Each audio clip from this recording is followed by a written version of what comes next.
नमस्कार प्यारे बच्चों, स्वागत है आप सभी का एक बार फिर से। क्लास रहने वाली है सीडीपी की। तो कैसे हो सभी? आशा करता हूँ सब मज़े में होंगे। तो क्लास की शुरुआत करेंगे बच्चों। और कल हमने बिल्कुल बेसिक से शुरुआत कर दी थी, पहली क्लास कल हो चुकी थी। वहीं से हम कंसेप्ट को आगे बढ़ाएंगे और धीरे धीरे हम इस लेवल पे पहुँचेंगे कि आप एग्ज़ाम में कोई भी क्वेश्चन आए उसे कर पाओगे। तो एक बार सभी बच्चे अपने बताओ भाई, ऑडियो वीडियो ओके है या नहीं? क्या क्लास की शुरुआत की जाए? यस और नो चेक कर लो एक बार, मैं भी चेक कर लेता हूँ। तो हमने कल जो चर्चा की थी वो हमने पढ़ लिया था बच्चों। कहाँ तक हमने फंस वो प्रकार्यवाद तक पढ़ा था, है ना। उसके बाद अगला जो संप्रदाय है जिसका नाम है व्यवहारवाद।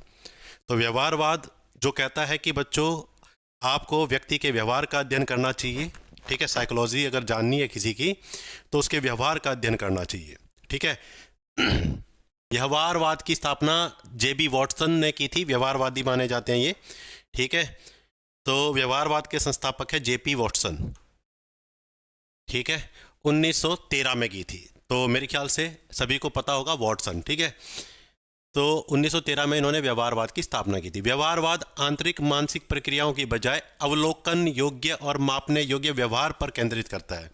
मतलब अब तक जितने भी संप्रदाय आ रहे थे, कोई कह रहा है मन का अध्ययन करो, कोई कह रहा है दिमाग के कार्यों का अध्ययन करो, कोई कह रहा है दिमाग को तोड़ के अलग अलग क्रियाओं का अध्ययन करो। तो व्यवहारवाद कहता है कि भाई इनका अध्ययन करना मुश्किल है, तो आप व्यक्ति के व्यवहार का अवलोकन करो। ठीक है, व्यवहारवाद ये है। जेपी वॉटसन इसके संस्थापक है। व्यवहारवाद का मानना है कि पर्यावरण सीखने और व्यवहार को आकार देने में एक महत्वपूर्ण भूमिका निभाता है। तो पर्यावरण की भूमिका पर भी इन्होंने जोर दिया है कि पर्यावरण आपके व्यवहार पर क्या करेगा। पर्यावरण का मतलब यहाँ वो, तुम पर्यावरण का मतलब ये मत समझना कि आसपास वो वातावरण जो आप साइंस में पढ़ते हो। पर्यावरण का मतलब है आपके आसपास का आपका माहौल। पर्यावरण का मतलब यहाँ माहौल से समझना तुम। ठीक है। व्यवहारवाद के समर्थक में आते हैं बच्चों गुथरी, क्लार्क, ठीक है, पुनर्बलन का जिन्होंने सिद्धांत दिया था स्किनर। ठीक है। उसके बाद बच्चों पावलम हम पढ़ चुके हैं। स्किनर और पियाजे, क्लार्क, इनके सिद्धांत हम आगे आने वाली क्लासेस में पढ़ेंगे बच्चों। ठीक है। व्यवहारवाद का दूसरा नाम है black box theory. Black box theory. ठीक है। ब्लैक बॉक्स थ्योरी मतलब किसी के मन में क्या है ये हम जान नहीं सकते, केवल उसके व्यवहार को देखकर हम थोड़ा अंदाजा लगा सकते हैं। देखो कई बार आदमी क्या करता है, व्यवहार व्यवहार क्या करता है बच्चों, नकली व्यवहार भी करता है। ठीक है। ये कब होता है, जब आप कोई आपको ऑब्जर्व कर रहा हो।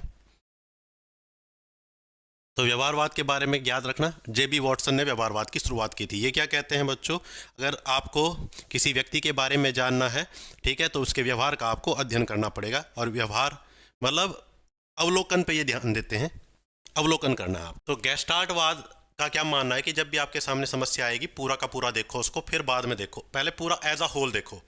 और इससे अपोजिट थ्योरी क्या कहती है, पहले छोटे छोटे टुकड़ों को जोड़ के समझ पूरा देखो। ये कहता है पहले पूरा देखो फिर टुकड़े करो। ठीक है। पहले पूरी समस्या को समझ लो, फिर उसके छोटे छोटे भागों में उसे डिवाइड करो। ठीक है। तो गेस्टाल्टवाद के जो संस्थापक हैं बच्चों वर्दीमर है। और साथ में गेस्टाल्टवादी और कौन कौन से बच्चों, कोहलर और कोफका भी, ये भी गेस्टाल्टवादी हैं बच्चों। गेस्टाल्ट जो है बच्चों जर्मन भाषा का शब्द है जिसका मतलब होता है होल। होल का मतलब पूरा। ठीक है। और ये प्रत्यक्षीकरण पर बल देते हैं। प्रत्यक्षीकरण का मतलब है जो चीज़ आपके सामने है उसी पे आप विश्वास करोगे, सुनी सुनाई बातों पे विश्वास नहीं करोगे। जैसे तुमने कहा सर क्या भूत होते हैं, मैंने कहा भाई मैंने तो देखे नहीं, मेरे हिसाब से तो नहीं होते। तो प्रत्यक्षीकरण का मतलब है जब तक आप अपने आंखों से, ठीक है, किसी चीज़ को महसूस देख नहीं पाओगे या आपने वो खुद महसूस नहीं किया तो उसको नहीं मानना भाई। डन है अब। उसके बाद भाई, तो जैसे तुम यहाँ देखो, अगर तुम इसको एज अ होल देखोगे तो आपको एक लड़की दिखेगी साइड में मुंह कर रही है। लेकिन अगर आप देखोगे अलग अलग हिस्सा देखोगे इस इमेज का, तो कहीं से कुछ दिखेगा कहीं से कुछ दिखेगा। अगर आप ये हिस्सा सब छुपा लो तो केवल ऐसे लगेगा यहाँ पे लड़की की आंख है। ठीक है। और पूरा देखोगे तो जब तुम्हें ये आंख की जगह कान लगेगा। ध्यान से देखो। ठीक है। अगर केवल इतना इतना हिस्सा दिखाया मैंने तुम्हें तो तुम्हें लग रहा है ये एक आंख है, लेकिन जब मैंने पूरी इमेज दिखाई तुम्हें तो तुम्हें पता चला ये आंख नहीं है, ये क्या है, इस लड़की का कान है। तो यही होता है जब प्रॉब्लम को हम एज अ होल देखते हैं, टुकड़ों में देखते हैं, तो हो सकता है आप सही आप तक पहुंचे ना, आप कुछ और सोच रहे हो और निकले कुछ और। तो इसलिए कह रहा एज अ होल पहले पूरी प्रॉब्लम को देख लो, समझ लो, फिर देख लो क्या करना है। ठीक है। सर मुझे वर्ड नहीं दिखाई दे रहे, ऐसा तो नहीं होना चाहिए। ठीक है, देखता हूँ, मुझे दिखाई दिए तो तुम्हें भी दिखाई देने। बताओ भाई, क्या ये प्रॉब्लम है कि वर्ड नहीं दिखाई दे रहे हो? वर्ड तो ओके दिखाई दे रहे हैं, वर्ड तो ओके हैं। ठीक है, हाँ पहले जूम ज़्यादा था, पहले जूम ज़्यादा था। तो कमेंट रुक गए थे तुम्हारे, इसलिए मुझे बीच में पता नहीं चला। आप देखो भाई, गेस्टार्टवाद ने सीख भाई, जो इनसाइट थ्योरी है ना, अंतर्दृष्टि का सिद्धांत, वो गेस्टार्टवादियों ने ही दिया है। ठीक है, तो अंतर्दृष्टि ये कहता है सीखना कैसा होता है, अंतर्दृष्टि से होता है बच्चों। ठीक है, मतलब क्या होता है, जब भी आपके सामने कोई समस्या आएगी तो आपका दिमाग तरह तरह से सोचेगा, तो अचानक आप उसका समाधान ढूंढोगे। जीवन भी ऐसा ही है, आप कोई चीज़ प्लान नहीं करते। ठीक है, ये नहीं, तुम प्लान नहीं कर सकते कि 10 साल तक मैं ये करूंगा ये करूंगा, तो तुम्हारे सामने समस्या आती रहती है, उसके हिसाब से तुम क्या करते हो, समस्याओं का समाधान करते रहते हो। इसे ही कहते हैं अंतर्दृष्टि का सिद्धांत। जैसी समस्या आपके सामने आई, जैसी परिस्थिति आपके सामने आई, उसके हिसाब से आपने क्या किया, एक्ट किया, एक्शन किया, उसका सॉल्यूशन निकाला। इसी को कहते हैं इनसाइट थ्योरी बच्चों। ठीक है, मतलब सोचोगे नहीं, जैसी समस्या आएगी उसके हिसाब से सॉल्यूशन कर दोगे। ठीक है, तो जो कोलर का जो प्रसिद्ध चिंपैंजी के ऊपर एक्सपेरिमेंट है, सुल्तान चिंपैंजी के ऊपर, वो भी बच्चों इनसाइट थ्योरी के अंदर ही हम पढ़ते हैं। ठीक है, और इनसाइट थ्योरी कैसे कहते हैं कि भाई जब समस्या आपके सामने आएगी तो आप उस समस्या को समझोगे कि क्या प्रॉब्लम है, तो अचानक आपके समाधान मिल जाएगा। इसे ही इनसाइट थ्योरी कहते हैं। ठीक है, मतलब प्री प्लान कुछ नहीं होगा जीवन में, बिल्कुल सही है भाई, जीवन में कोई प्री प्लान नहीं है। ठीक है, हाँ, सोचते तुम कुछ और हो, होता कुछ और है। अब की प्रिंसिपल ऑफ गेस्टार्ट फिलॉसफी, ठीक है, गेस्टार्ट साइकोलॉजी में, सॉरी। तो गेस्टार्टवादियों के कई सिद्धांत हैं, मैं सारे नहीं बताऊंगा, मेन बताऊंगा जो एग्जाम में पूछे जा सकते हैं। ठीक है, हालांकि कुछ बुकों में तुम्हें ये सिद्धांत बताए भी नहीं जाते, फिर भी मैं तुम्हें बताता हूँ। पहला सिद्धांत है बच्चों, लॉ ऑफ प्रेग्नेंस। लॉ ऑफ प्रेग्नेंस, तो प्रेग्नेंस का सिद्धांत। ठीक है, इसे सरलता का नियम भी कहते हैं। तो हमारी क्या विशेषता है, कभी भी हमारे सामने कोई प्रॉब्लम आएगी ना, कितनी भी कॉम्प्लेक्स, तो हम उसे सिंपल करके देखेंगे, क्योंकि हमारा दिमाग ऐसा है कि वो कॉम्प्लेक्स चीज़ों को नहीं समझता। तो जितना सिंपल करके समझोगे उतना ही हम प्रॉब्लम को आसानी से सॉल्व कर सकते हैं। इसी को कहते हैं बच्चों लॉ ऑफ प्रेग्नेंस। मन हमेशा सबसे सरल, सुव्यवस्थित और अर्थपूर्ण रूप चुनता है। हम जटिल को भी सरल पैटर्न के रूप में समझते हैं।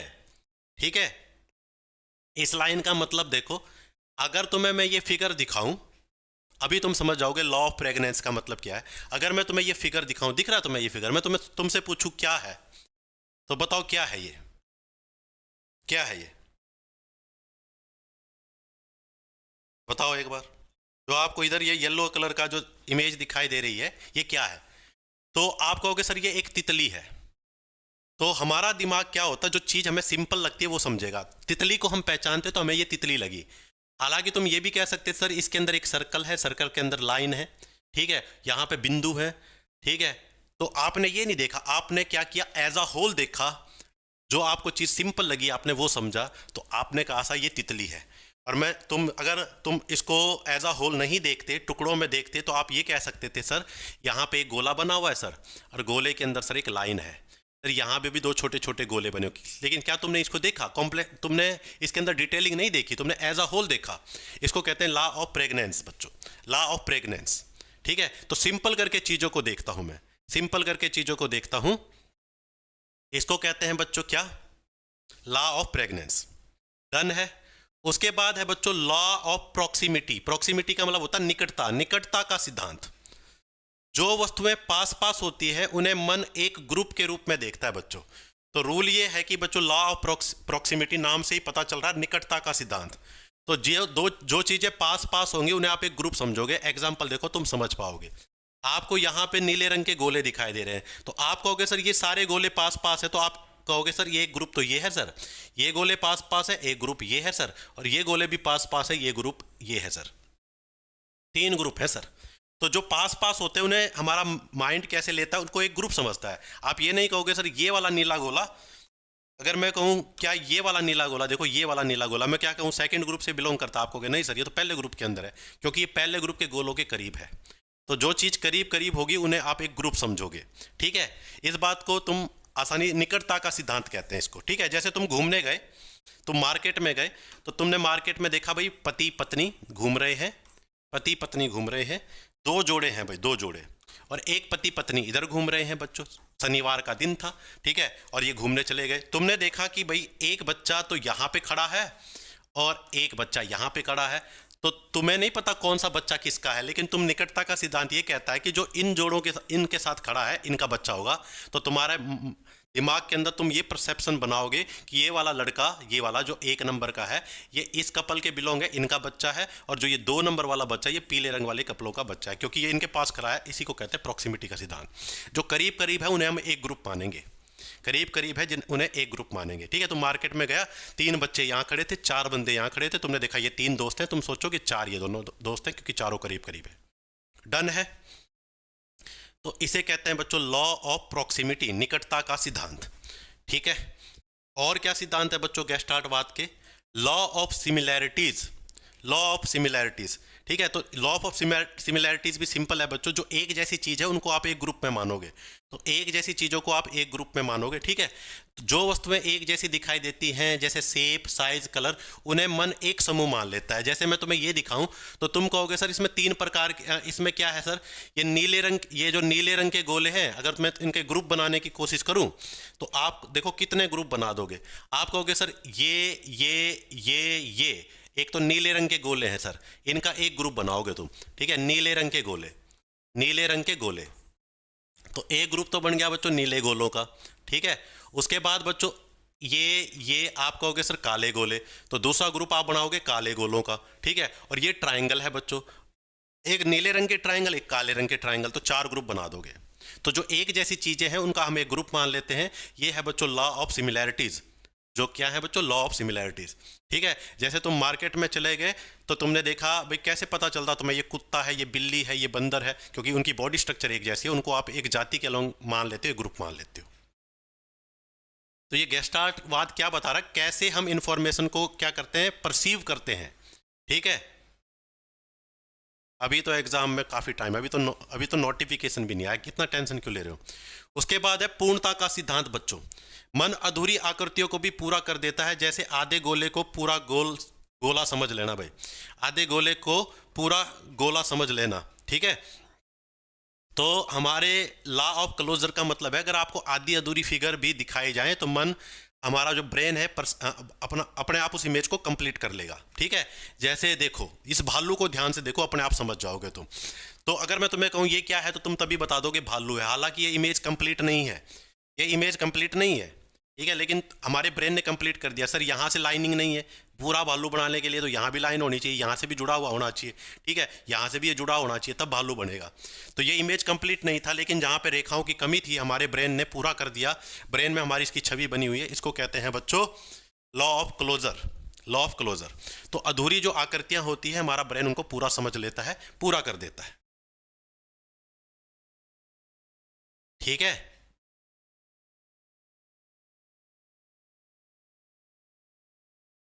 ठीक है, कमेंट में कुछ भी चल रहा हो, तुम्हें केवल अपनी पढ़ाई पे ध्यान देनी है। तो ये 4 मेन सिद्धांत मैंने तुम्हें बता दिए गेस्टाल्टवाद के। अब चलो बच्चों आगे, क्वेश्चन देखो, इनसाइट लर्निंग किसने प्रतिपादित किया है बच्चों?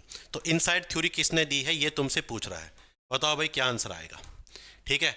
वाटसन, पावलोव, कोहलर या थॉर्नडाइक? तो इनसाइट थ्योरी कोहलर की है बच्चों, ठीक है। वर्दीमर की शायद मैंने बता दी, वर्दीमर की नहीं, कोहलर की, वो सुल्तान वाला जो एक्सपेरिमेंट है वो कोहलर का है बच्चों। तो क्या आंसर आ जाएगा बच्चों? कोहलर, ठीक है। आगे पढ़ेंगे हम ये थ्योरी भी, इनसाइट थ्योरी ऑफ लर्निंग। तो चीजों को समझने की कोशिश करोगे तो इजीली आप समझ पाओगे। नेक्स्ट चलेंगे बच्चों, उसके बाद बच्चों मनोविश्लेषणवाद। मनोविश्लेषणवाद, तो मनोविश्लेषणवाद तो हमने पहले ही क्लास मनोविश्लेषणवाद की पढ़ी थी, सिगमंड फ्राइड ने दिया था। और मनोविश्लेषणवाद क्या कहता है कि बच्चों अचेतन मन पे ज़्यादा फोकस किया है। ये इन्होंने कहा है कि जो हमारी पर्सनैलिटी के अंदर जो होता है ना, मुख्य रूप से अचेतन मन होता है, 90% तो अचेतन मन होता है। और ज़्यादातर जो साइकोलॉजी वाले बंदे थे, मनोवैज्ञानिक थे, वो चेतन मन का अध्ययन कर रहे थे। इन्होंने कहा चेतन मन तो केवल 10% होता है और केवल 10% का अध्ययन करके तुम व्यक्ति के बारे में सब कुछ कैसे बता सकते हो, जबकि 90% जो अचेतन मन है, अनकॉन्शियस माइंड है, उसका तो तुम अध्ययन ही नहीं कर रहे हो। इसलिए इन्होंने फोकस किया अचेतन मन के ऊपर। ठीक है। फ्रायड का मानना था कि मानव व्यवहार का एक बड़ा हिस्सा अचेतन मन से प्रभावित होता है, जिसमें दबी हुई इच्छाएं, भय और बचपन के अनुभव शामिल होते हैं। तो दबी हुई जो इच्छाएं होती हैं वो हमारे अचेतन मन में होती है, और बहुत अच्छी तरह आपको समझ आया होगा। नहीं समझ आया तो पहली क्लास देखना। ठीक है, अचेतन मन के बारे में थी वो। तो सिगमंड फ्रायड का मनोविश्लेषणवाद का सिद्धांत है जो फोकस करते हैं बच्चों किस पे, अचेतन मन के ऊपर, जो मुख्य रूप से क्या करते हैं, फोकस करते हैं। तो ये हमने पढ़ लिया। इड, ईगो और सुपर ईगो का कंसेप्ट दिया था इन्होंने। इड को इन्होंने क्या माना था, पशु के समान माना था। ईगो को मानव के समान, और सुपर ईगो को इन्होंने क्या माना था बच्चों, देवता की संज्ञा दी थी। आप देखो भाई, मानवतावाद, ठीक है, अब्राहम मैस्लो इसके संस्थापक हैं, और भी मानवतावादी आपके साइकोलॉजिस्ट हुए हैं। तो मानवतावाद क्या है, अब्राहम हेरोल्ड मैस्लो ने ये सिद्धांत दिया था। तो मानवतावाद के जो संस्थापक हैं बच्चों, कौन है बच्चों, अब्राहम मैस्लो। ठीक है। तो ये कहते हैं मनुष्य की कुछ बुनियादी क्या होती हैं बच्चों, आवश्यकताएं होती हैं। तो पहले मनुष्य बेसिक आवश्यकताओं को पूरी करेगा, ठीक है, फिर धीरे धीरे वो हायर लेवल पे जाएगा। तो ये मानवता का सिद्धांत है, अब्राहम मैस्लो ने दिया था। अभी मैं तुम्हें समझाऊंगा। ठीक है। तो मनुष्य पहले बुनियादी जरूरतें, जैसे सिंपल समझो भाई, अगर व्यक्ति के पास खाने के लिए रोटी ना हो तो वो रोटी ही चाहेगा ना, इज्जत तो बाद की बात है। अब मैं तुमसे कहूँ एक भूखा आदमी, तुझे इज्जत चाहिए या रोटी चाहिए, वो कहेगा रोटी, क्योंकि रोटी उसके लिए प्रायोरिटी है। क्योंकि पहली प्रायोरिटी क्या है, खाना। ठीक है, खाना, कपड़ा, रोटी, कपड़ा, मकान, ये ज़्यादा प्रायोरिटी देते हैं ना। जब आदमी के पास ये हो जाएगा, रोटी, कपड़ा, मकान, फिर वो क्या चाहेगा, प्यार, मोहब्बत, प्रेम चाहेगा, संबंध चाहेगा, फिर उसके बाद वो इज्जत चाहेगा। तो ऐसे चलेगा। तो ये मानवता का सिद्धांत है, बिल्कुल सिंपल सी बात है, हर व्यक्ति ऐसा ही चाहता है। ठीक है। तो जो बताता है कि मनुष्य कुछ बुनियादी जरूरतों को पूरा करने के लिए प्रेरित होता है। तो अपने जीवन में मनुष्य जो उसकी फंडामेंटल नीड्स है, पहले उनको पूरा करने की कोशिश करेगा, और ये ज़रूरतें एक पदानुक्रम में व्यवस्थित होती है। यानी पहले जो बेसिक चीज़ें हैं मनुष्य का, वो चाहिए। जब वो मिल जाएगी तो उससे आगे, यानी हमारा जो चाहने की इच्छा है ना, वो कभी ख़त्म नहीं होती। अब तुम एचटेट की तैयारी कर रहे हो, एचटेट क्लियर हो जाएगा, क्या तुम रुकोगे? नहीं। उसके बाद तुम्हें नौकरी चाहिए, नौकरी मिल गई, क्या तुम रुकोगे? नहीं। उसके बाद तुम्हें तरक्की चाहिए, तरक्की मिल गई, क्या तुम रुकोगे? नहीं, तुम्हें और तरक्की चाहिए। ठीक है। तो इस प्रकार से स्टेप वाइज चलेंगे। तो इसका मतलब यह है कि व्यक्ति निचले स्तर की जरूरतों को पूरा करने के बाद ही उच्च स्तर की जरूरतों को पूरा करेगा। यानी पहले फंडामेंटल आवश्यकताओं को पूरा करेगा। जब तक आपके पास खाने के लिए रोटी नहीं होगी, तब तक आप इज्जत की कामना नहीं करोगे। पहले आपको रोटी ही चाहिए।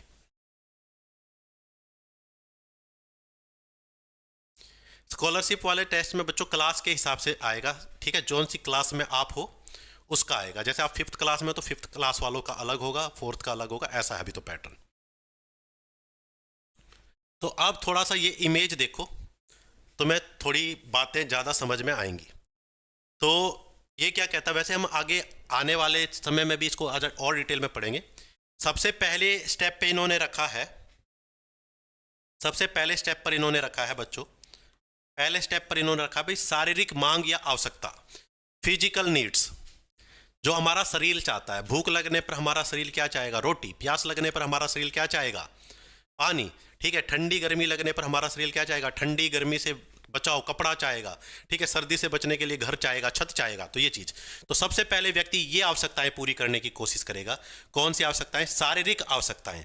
तो सबसे नीचे वाले लेवल पे आपकी आएंगी शारीरिक आवश्यकताएं। तो ये पहले लेवल की आवश्यकताएं हैं। ठीक है, जब शारीरिक अवस्थाएं, शरीर की आवश्यकता पूरी हो जाएगी, यानी उसको रोटी मिल गया, कपड़ा मिल गया, खाना मिल गया, उसके बाद सुरक्षा। सर किससे सुरक्षा? ठंडी, गर्मी, जंगली जानवर अभी तो आजकल हमारे समाज में है नहीं, लेकिन सुरक्षा चाहेगा वो। और सुरक्षा उसे क्या देगा? घर। तो जब व्यक्ति को रोटी मिल जाएगा, खाना मिल जाएगा, फिर वो घर की दूसरे नंबर पे उसे आवश्यकता पड़ेगी घर की। ठीक है, तो इसे कहते हैं सुरक्षा मांग। ठीक है, सेफ्टी नीड बच्चों। तो सुरक्षा की आवश्यकता, जब उसे शारीरिक आवश्यकता भी पूरी हो गई, सुरक्षा की आवश्यकता भी पूरी हो गई, फिर उसे चाहिए बच्चों स्नेह, प्रेम की आवश्यकता। तीसरे नंबर पे प्रेम चाहिए उसे। प्रेम का मतलब वो प्रेम नहीं जो तुम सोच रहे हो, प्रेम कई प्रकार का होता है। तो प्रेम की आवश्यकता को पूरी करने के लिए व्यक्ति क्या करेगा बच्चों? परिवार में रहेगा। भाई बहन, माता पिता, पति पत्नी, दोस्त, ये सब उसकी ये प्रेम की आवश्यकताओं को पूरा करेंगे। जब उसे प्रेम की आवश्यकताएं भी पूरी हो जाएगी, भाई आपको खाना भी मिल गया, रोटी कपड़ा मकान हो गया, प्रेम हो गया, अब चौथी आवश्यकता आ जाएगी सम्मान। अब आप समाज में इज्जत चाहोगे, आप चाहोगे कि समाज के लोग आपका समाज में जो लोग हैं वो आपको अच्छी नज़रों से देखें, आपका सम्मान करें, समाज आपको अच्छा इंसान समझे। तो सम्मान के बाद जब सम्मान भी पूरा हो जाएगा, फिर आप चाहोगे बच्चों यथार्थीकरण, अपने को जानने की कोशिश करोगे। अपने को जानने की कोशिश का मतलब है जब आपको सम्मान भी मिल गया, सब कुछ मिल गया, तो फिर आप भगवान का नाम लोगे। ठीक है, तुम जानोगे हमारा अस्तित्व क्या है, तो भगवान, पूजा पाठ। ठीक है, तो इसको कहते हैं यथार्थीकरण। ठीक है, तो यथार्थीकरण, सेल्फ एक्चुअलाइजेशन, तुम अपने बारे में जानने की कोशिश करोगे, क्यों जन्म हुआ है मेरा, क्या मोटिव है मेरा पृथ्वी पे आने की, सच्चा ज्ञान प्राप्त करने की कोशिश करोगे। तो ये लास्ट है बच्चों, लास्ट। तो अपने जीवन काल में जो ये 5वीं स्टेट है ना बच्चों, सब यथार्थीकरण, यहाँ तक लोग पहुँचते नहीं है, इन 4 स्टेजों पे ही लोग अटक जाते हैं। सम्मान तक भी आप पहुँच गए तो आपका जीवन यथार्थ है। समझ गए, यही मानवतावाद का सिद्धांत है। अब्राहम मैस्लो ने ये दिया है। तो पहले नीचे की आवश्यकता पूरी होनी चाहिए। एक गरीब व्यक्ति जिसके पास रोटी कपड़ा मकान नहीं है, तो तुम उसे सम्मान दे के कुछ नहीं, उसे सुख नहीं दे सकते, उसे तो रोटी कपड़ा चाहिए।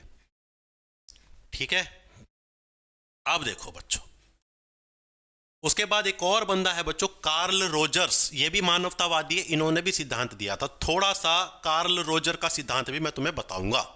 ठीक है, तो कार्ल रोजर का जो सिद्धांत है वो एग्जाम में वैसे तो कम पूछा जाता है, लेकिन पूछा जाएगा तो आपको आना चाहिए। तो कार्ल रोजर्स जो है बच्चों, इन्होंने भी सिद्धांत दिया है और ये भी मानवतावादी हैं। ठीक है, इन्होंने दिया है बच्चों पर्सन सेंटर्ड थ्योरी। तो पहला सिद्धांत है इनका पर्सन सेंटर्ड थ्योरी। तो अगर मैं तुमसे पूछूं पर्सन सेंटर्ड थ्योरी किसने दी है, तो तुम्हें पता होनी चाहिए कार्ल रोजर्स ने दी है बच्चों। ठीक है, इसे कहते हैं व्यक्ति केंद्रित सिद्धांत। बिल्कुल सिंपल सा सिद्धांत है ये। हर व्यक्ति में विकास की आंतरिक क्षमता होती है, मतलब हर एक व्यक्ति के अंदर आंतरिक क्षमता होती है, इंटरनल कैपेबिलिटी होती है विकास करने की। लेकिन जो आपके अंदर काबिलियत है वो तभी आप उसको निखार सकते हो जब आपको उचित वातावरण मिलेगा। ठीक है, तो ये कह रहा है बच्चों, हर व्यक्ति में आंतरिक क्षमता है विकास करने की। व्यक्ति तभी विकसित होता है जब उसे एक सुरक्षित, सम्मानजनक और स्वीकार्यता युक्त वातावरण मिलेगा। यानी ये कह रहा है कि भाई जो इंसान विकास करता है ना, तरक्की करता है, इसमें विकास के अंदर हर प्रकार का विकास हो गया बच्चों, आपका सामाजिक भी, आर्थिक भी, कॉग्निटिव भी, जितने प्रकार के विकास है, आदमी तभी विकास करेगा। क्या क्या चीजें मिलनी चाहिए उसे? एक तो सुरक्षित, सम्मानजनक और स्वीकार्यता युक्त वातावरण। ये 3 चीजों पे फोकस कर रहा है। भाई आपके वातावरण में आपको सुरक्षा मिलनी चाहिए। ऐसा नहीं है कि आपको सुरक्षा का मतलब है आपको किसी चीज का डर नहीं होना चाहिए। ये डर नहीं होना चाहिए कि कोई आपको पीट दे, कल रोटी मिलेगी या ना मिलेगी। ठीक है, ऐसा आपके अंदर भय नहीं होना चाहिए, किसी प्रकार का भय नहीं होना चाहिए। दूसरा, लोग आपका सम्मान करते हो तभी आप अपना विकास कर सकते हो। अगर आप ऐसे समाज में रहते हो वहां पे आपको सम्मान ही नहीं मिल रहा है तो आप अपना विकास नहीं कर सकते।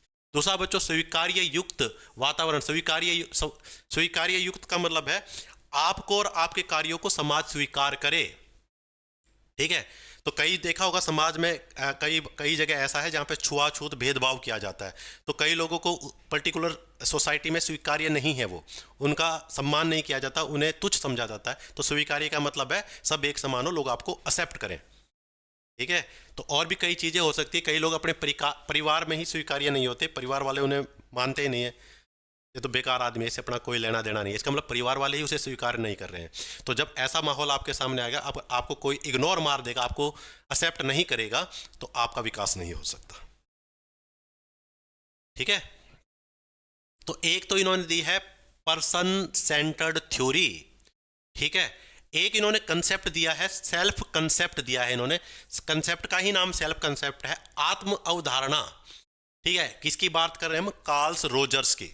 तो एक तो इन्होंने दिया है पर्सन सेंटर्ड थ्योरी। इसने कहा भी हर एक व्यक्ति के अंदर इंटरनल कैपेसिटी होती है वो विकास करे, लेकिन वो विकास तभी कर सकता है जब उसे सुरक्षित, सम्मानजनक और स्वीकार्य वातावरण मिलेगा। ठीक है, ऐसा समाज मिलेगा जहां उसे सुरक्षा मिले, लोग उसका सम्मान करें और उसको एक्सेप्ट करें, तभी वो अपना विकास कर सकता है, नहीं तो वो विकास नहीं कर सकता। दूसरा है बच्चों सेल्फ कंसेप्ट, आत्म अवधारणा का कंसेप्ट दिया है। व्यक्ति अपने बारे में जो सोचता है उसी को आत्म अवधारणा कहते हैं। तुम भी अपने बारे में सोचते होंगे, हर व्यक्ति को पता है मैं कैसा हूँ, हर व्यक्ति को पता है कि मैं ईमानदार हूँ, मैं आलसी हूँ, मैं हार्ड वर्किंग हूँ, सबको पता है।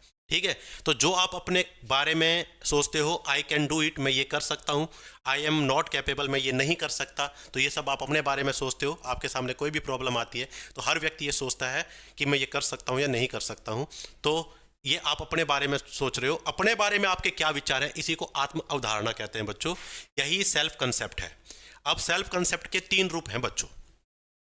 सबसे पहले रियल सेल्फ, उसके बाद है आइडियल सेल्फ, और एक उसके बाद है परसीव्ड सेल्फ। इन तीनों का क्या मतलब है बच्चों? रियल सेल्फ का मतलब है जो आप हो, जो आप हो, रियल सेल्फ, उसे कहते हैं बच्चों रियल सेल्फ। जो आप हो का मतलब आप अच्छे इंसान हो, आप मेहनती इंसान हो, आप सच्चे इंसान हो, आप आलसी इंसान हो, आप झूठ बोलने वाले इंसान हो, जो आप हो उसको कहते हैं बच्चों रियल सेल्फ। आइडियल सेल्फ वो है जो आप बनना चाहते हो, जो आप बनना चाहते हो। जैसे आप कहो भाई सर मैं तो एक महान गायक बनना चाहता हूँ, मैं एक महान गायक बनना चाहता हूँ, ठीक है। तो जो आप बनना चाहते हो उसको कहते हैं आइडियल सेल्फ। जो आप बनना चाहते हो, हर कोई अपने जीवन में कुछ ना कुछ बनना चाहता है। कोई कलाकार बनना चाहता है, कोई टीचर बनना चाहता है, कोई डॉक्टर बनना चाहता है, उसको कहते हैं बच्चों आइडियल सेल्फ। ठीक है। आदर्श आत्म, वास्तविक आत्म जो आप हो वास्तविक, और आदर्श आत्म जो आप बनना चाहते हो, और धारण आधारित आत्म, ठीक है, परसीव्ड सेल्फ।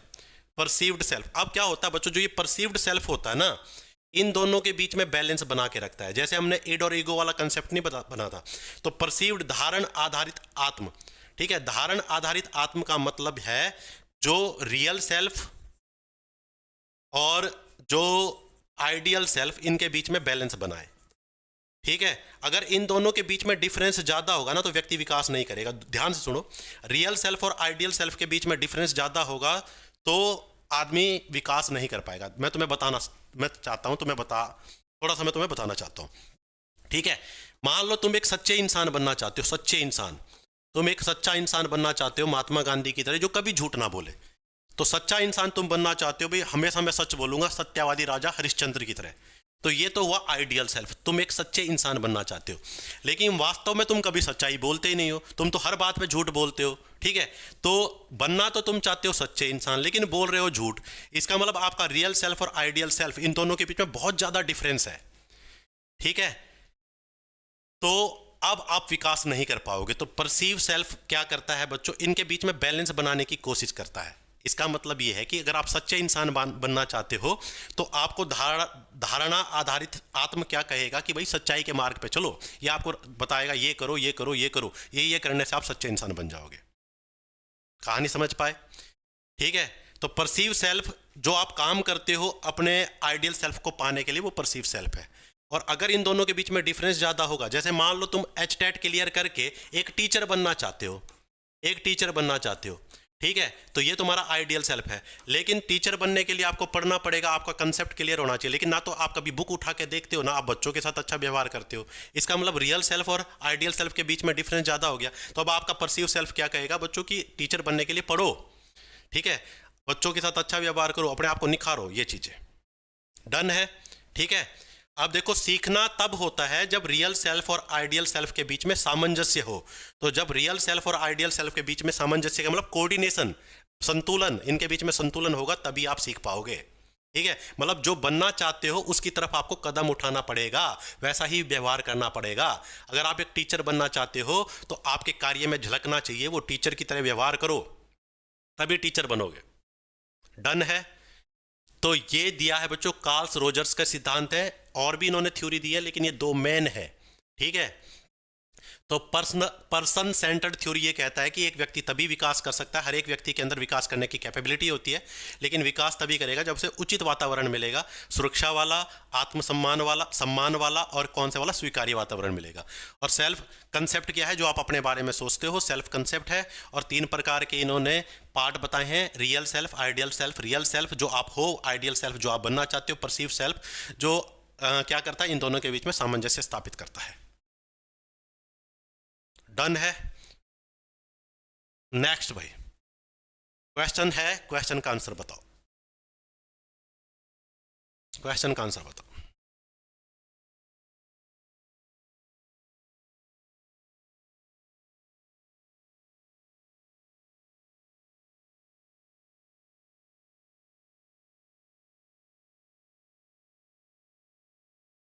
मैस्लो की आवश्यकता श्रेणी का अंतिम स्तर कौन सा है? तो हमने मैस्लो वाला पढ़ लिया। सबसे नीचे शारीरिक लेवल था हमारे पास, शारीरिक मांग, ठीक है, फिर सुरक्षा की मांग, फिर सम्मान की, फिर प्रेम की मांग, सम्मान, और फिर लास्ट में क्या है बच्चों? बताओ लास्ट लेवल कौन सा है? शारीरिक आवश्यकता, ये तो पहला लेवल था, ठीक है। सुरक्षा वाला था दूसरा लेवल, सम्मान वाला था तीसरा, तीसरा वाला एक स्नेह का था ना, ये चौथा था सम्मान वाला, तीसरा वाला स्नेह का था बच्चों, ठीक है, तीसरा वाला स्नेह का था। और स्वयं अभिव्यक्ति, ठीक है, खुद को जानना, मैं कौन हूं, ठीक है, सेल्फ एक्चुअलाइजेशन, ये लास्ट लेवल है, सबसे उच्च लेवल यही है। डी आंसर है भाई इसका, डी।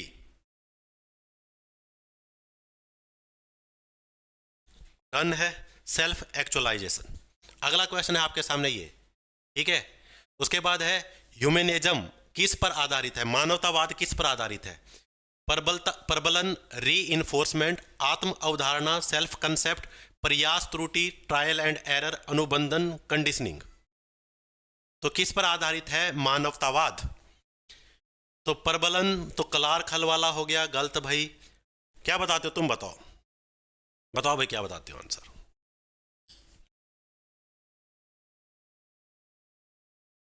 बहुत बढ़िया, स्वयं अभिव्यक्ति, ठीक है, स्वयं आत्म अवधारणा, ठीक है, सेल्फ कंसेप्ट। और सेल्फ कंसेप्ट का कंसेप्ट किसने दिया है बताओ? रॉजर्स।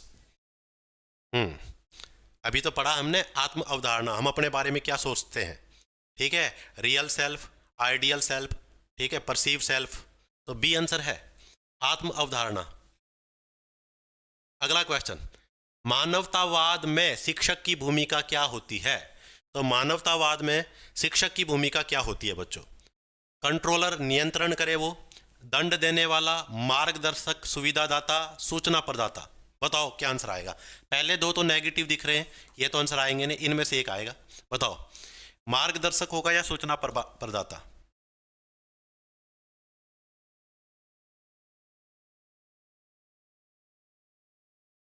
तो कर लिया हमने ये संप्रदाय मेन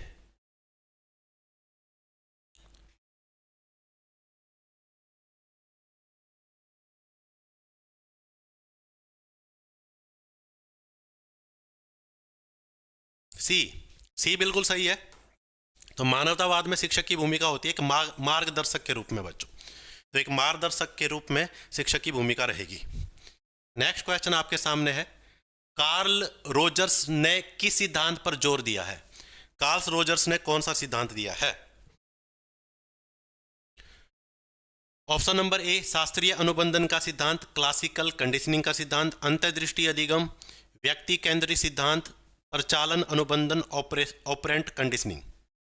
बताओ क्या आंसर आएगा? कार्ल रोजर्स ने कौन सा सिद्धांत दिया है? इसका भी सी बता रहे हो तुम? इसका क्या बता रहे हो? सी मेरा सही है, बहुत बढ़िया, ठीक है। अभी तो हमने ये कंसेप्ट किए हैं, आपका बिल्कुल सबके सारे सही होने चाहिए। तो सी है बच्चों, व्यक्ति केंद्रित सिद्धांत, ठीक है। लास्ट हमने यही पढ़ा है, हर एक व्यक्ति में क्या होता है, विकास करने की एक इंटरनल कैपेबिलिटी होती है, लेकिन जब उसको उचित वातावरण मिलेगा तभी वो क्या करेगा बच्चों? विकास कर पाएगा। बिल्कुल यही दिया है। डन है। नेक्स्ट क्वेश्चन आपके सामने है, संज्ञानात्मक मनोविज्ञान भाई, ठीक है। तो संज्ञानात्मक मनोविज्ञान वैसे तो हम डिटेल में पढ़ेंगे जिन पियाजे महोदय के बारे में, लेकिन थोड़ा सा समझो, ठीक है। जिन पियाजे संज्ञानात्मक विकास के प्रतिपादक है, इन्होंने सिद्धांत दिया था संज्ञानात्मक मनोविज्ञान का, ठीक है। पहले ही तो बात समझो, संज्ञान क्या होता है?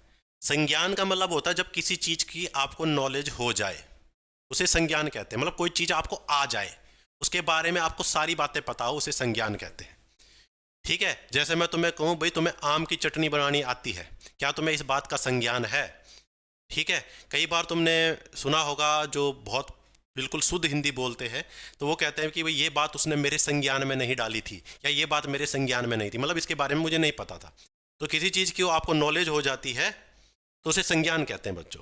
तो संज्ञान के अंदर क्या क्या आता है? जानना किसी चीज़ को, सोचना, समझना, समस्या समाधान और समरण प्रक्रियाएं, ये सारी संज्ञान का पार्ट है, ठीक है।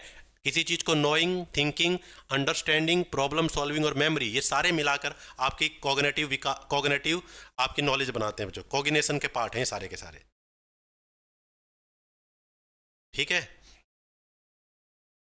तो यह संप्रदाय मानसिक क्रियाओं जैसे कि सोच, स्मृति और भाषा का अध्ययन करता है। यह बताता है कि हम जानकारी कैसे प्राप्त करते हैं। ये कहा था कि भाई कोई भी चीज़, ये इस बात पे दिल देता है कि कोई भी जानकारी हमें आते हैं, परसीव करते हैं कोई भी इन्फॉर्मेशन, तो हमारे ब्रेन में क्या चल रहा है, ठीक है। तो अभी हम ज़्यादा डिटेल में नहीं जाएंगे कॉग्निटिव थ्योरी के बारे में, लेकिन फिलहाल ये समझो। तो फिलहाल तुम्हें ये समझना है जो संज्ञानात्मक मनोविज्ञान के जो प्रतिपादक हैं जीन पियाजे महोदय हैं, ठीक है। और संज्ञान के अंदर ये सारी चीज़ें आती हैं भाई, आप किसी चीज़ को जानते हो, सोचते हो, आपकी मेमोरी, ये सारी संज्ञान का पार्ट है, ठीक है। आगे आने वाली क्लासेज में हम जीन पियाजे पढ़ेंगे तो वहाँ संज्ञान को हम डिटेल में पढ़ेंगे। अब समझो भाई, तो संज्ञानात्मक मनोविज्ञान के बारे में मैंने थोड़ा सा आपको आइडिया दे दिया। अब 2-3 बातें याद रखो। अगर आपसे पूछे भाई जीन पियाजे जो है वो कॉग्निटिव डेवलपमेंट की खोज किसने की है, कॉग्निटिव डेवलपमेंट संज्ञानात्मक विकास का सिद्धांत किसने दिया, तो आंसर आएगा जीन पियाजे ने, ठीक है। उसके बाद डिस्कवरी लर्निंग, ठीक है, डिस्कवरी लर्निंग के बारे में बताया है बच्चों जेरोम ब्रूनर ने, ठीक है। तो ये थोड़े की पॉइंट याद रखना। तो डिस्कवरी लर्निंग के बारे में किसने बताया, तो आप कहोगे सर जेरोम ब्रूनर ने बताया है। और अगर मीनिंगफुल लर्निंग के बारे में किसने बताया है, तो डेविड ऑसुबेल ने बताया है। तो डिस्कवरी लर्निंग अलग है, मीनिंगफुल लर्निंग अलग है। डिस्कवरी लर्निंग का मतलब है कि ज्ञान की खोज आप खुद करोगे, डिस्कवर करोगे ज्ञान की। मीनिंगफुल लर्निंग का मतलब है कि जो चीज़ आप सीख रहे हो कोई काम तो आए आपके। मीनिंगफुल लर्निंग का यही मतलब है, ठीक है। मीनिंगफुल लर्निंग का यही मतलब है। जैसे आप पतंग उड़ाना सीख लो, तब मैं कहूँगा भाई पतंग उड़ाना कहाँ काम आएगा तुम्हारे, तो ऐसी चीज़ सीखो जो आपके काम आए, ठीक है। तो मीनिंगफुल लर्निंग की बात होगी तो डेविड ऑसुबेल, और डिस्कवरी लर्निंग की बात होगी तो जेरोम ब्रूनर। अब एक क्वेश्चन देखो भाई, फादर ऑफ कॉग्निटिव साइकोलॉजी, अगर ये क्वेश्चन पूछ ले तो आंसर आएगा बच्चों यूलरिक नेसिर। अब ये क्वेश्चन बहुत इंपॉर्टेंट है, देखो फादर ऑफ कॉग्निटिव साइकोलॉजी, क्योंकि बच्चों की आदत है जैसे ही कॉग्निटिव दिखेगा, उन्हें संज्ञानात्मक दिखेगा, सीधा जीन पियाजे लिख देंगे। जीन पियाजे ने संज्ञानात्मक विकास का सिद्धांत दिया था, लेकिन यहाँ पूछ रहा है संज्ञानात्मक जो हमारे पास साइकोलॉजी है, संज्ञान वाली जो साइकोलॉजी है, इसका फादर कौन है, तो इसका फादर वो है जिसने सबसे पहले संज्ञान के बारे में बात की होगी, और वो व्यक्ति था बच्चों यूलरिक नेजिर। तो अगर जीन पियाजे तभी आएगा जब कॉग्निटिव डेवलपमेंट थ्योरी पूछेगा। हालांकि एग्जाम में कॉग्निटिव डेवलपमेंट थ्योरी पूछा जाता है, संज्ञानात्मक विकास का सिद्धांत, तो जीन पियाजे आएगा संज्ञानात्मक विकास का सिद्धांत। अगर पूछे फादर कौन है कॉग्निटिव साइकोलॉजी, कॉग्निटिव थ्योरी नहीं, कॉग्निटिव साइकोलॉजी, ठीक है। तो अगर आपसे पूछे संज्ञानात्मक मनोविज्ञान का जनक कौन है, तो आंसर आएगा यूलरिक नेजिर। डन है। तो लगभग हमने सारे संप्रदाय पढ़ लिए हैं, थोड़ा सा हमने, ठीक है। ये क्लास जो तुम्हारी चल रही है ना, ये बैच की ही क्लास समझो। शुरू से हम क्लास कर रहे हैं, बैच में भी ऐसी क्लास होंगी। ये क्लासेस आपकी जब तक यूट्यूब पे है तो फ्री में है, कुछ समय के बाद यूट्यूब से क्लास हम हटा देंगे, फिर आपको ये बैच में ही मिलेंगी। इसलिए जो बच्चे बैच नहीं खरीद सकते, फ्री में क्लास है तो 1-2 दिन के अंदर आपको देख लेनी है बच्चों। सेम यही क्लास आपकी बैच में होंगी, ठीक है, ये ध्यान रखना। कुछ बहुत सारे बच्चों ने कहा था सर यूट्यूब पे फ्री में करा दो, इसलिए हम फ्री में करा रहे हैं, लेकिन यूट्यूब की क्लास आपको 1-2 दिन के अंदर देख लेने, हो सकता है कि यूट्यूब से हम ये क्लास हटा दें, ठीक है। तो ये शुरुआत से इसलिए करा रहा हूँ, बैच ही समझो इसको। तो अब आपको ये क्लासेस बैच में मिलेंगी कुछ समय के बाद। क्वेश्चन देखो, मीनिंगफुल लर्निंग का सिद्धांत किसने दिया, अभी मैंने बताया है, बताओ भाई। स्किनर ने, ऑसुबेल ने, पियाजे ने, कोहलर ने।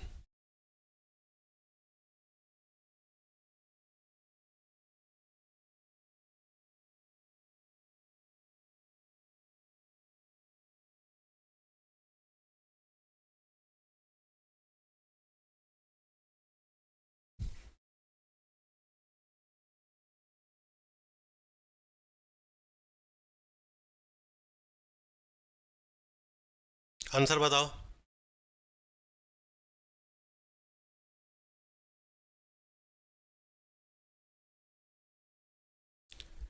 तो अभी हमने पढ़ा था मीनिंगफुल लर्निंग की बात आएगी तो ऑसुबेल ने दिया है बच्चों। मीनिंगफुल लर्निंग का सिद्धांत किसने दिया, ऑसुबेल ने दिया, ठीक है। यही तो मैंने पिछली स्लाइड में बताया है, दोबारा देखो। मीनिंगफुल लर्निंग डेविड ऑसुबेल, और डिस्कवरी लर्निंग जेरोम ब्रूनर, ठीक है। अगला देखो, इंट्रोस्पेक्शन तकनीक किस विद्यालय ने अपनाई बच्चों? Which school use the method of introspection? ठीक है, ये कल की क्लास में हमने किया था, आंसर बताओ। तो इंट्रोस्पेक्शन मेथड जो है, ठीक है, आत्मनिरीक्षण विधि कहते हैं जिसको हम हिंदी में क्या कहते हैं प्यारे बच्चों? इसको आत्मनिरीक्षण विधि, हिंदी में भी लिख देता हूँ आत्मनिरीक्षण, ठीक है, हिंदी में भी इन्होंने इंट्रोस्पेक्शन मेथड ही लिख दिया। आत्मनिरीक्षण विधि कौन से विद्यालय की देन है? व्यवहारवाद, संरचनावाद, मानवतावाद, गेस्टाल्टवाद? शाबाश, बताओ। तो मैंने कहा था जो ये आत्मनिरीक्षण विधि है सबसे पुरानी विधि है बच्चों, किसी के मन की बात जानने की, किसी के बारे में जानने की। और ये किसने दी है? नहीं, इंट्रोस्पेक्शन है ये। और ये बच्चों किसका पार्ट था? ये संरचनावाद का था बच्चों, संरचनावाद वालों ने ये दी थी। जो पहला संप्रदाय है हमारे, जो ब्रेन की स्ट्रक्चर के ऊपर काम करता था, संरचनावाद बच्चों।